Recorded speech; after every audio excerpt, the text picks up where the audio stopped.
Wherever I find works like rivalry, dissension, and division, these are works of, not the Spirit, these are works of the flesh. And remember this, works of the flesh come from the desires of the flesh. And John says that the desires of the flesh are the stuff that's in the world. This is exactly what racism is. It's rivalry between races. It's a fight for who's best, who's on top. It's dissension. It causes a divide. It's division causing between races. That's what racism is.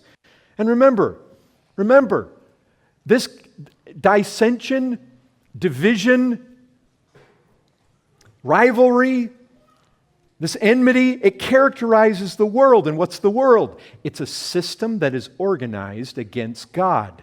And so when you see racism, it is part of that which is organized against God. God doesn't support racism. God doesn't promote this. This racism does not go hand in hand with the love of the Father. It goes hand in hand with the love of the world.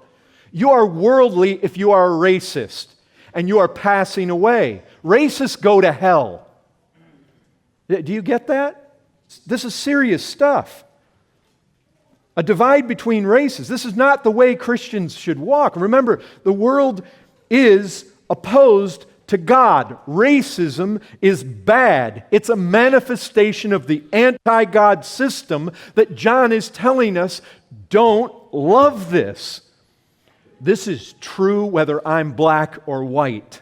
And those of you that are able to look past color and ethnicity and show kindness, God would say, hey, that's what it is to know me.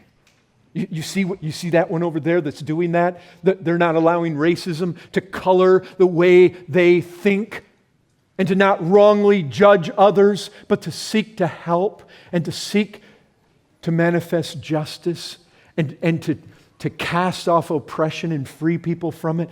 God would say, oh, that's to know me. And you see, when you don't live that way, that's to not know Him. You go around spewing out and you can cloak it with Christian expressions, but you spew out your racism, and God would say, that is not to know me. And you know, it may be an indication that you don't know Him at all. Proverbs 28:5, evil men do not understand justice, but those who seek the Lord understand it completely. Our greatest identity is not whether I'm a black man or a white man, a Hispanic man, an Asian man. Our greatest identity is that we belong to Christ. And if they belong to Christ, Christ regards what I do to them as though I do it to Himself. The black man or the Hispanic woman, the Asian man, the American Indian, if they are saved, we are one with them. Our identity is with them as it is in Christ. We need to stop viewing people according to the flesh the way the world does. Jesus says, learn of me. We have a lot to learn from Him in that sermon in Luke 4. A lot to learn.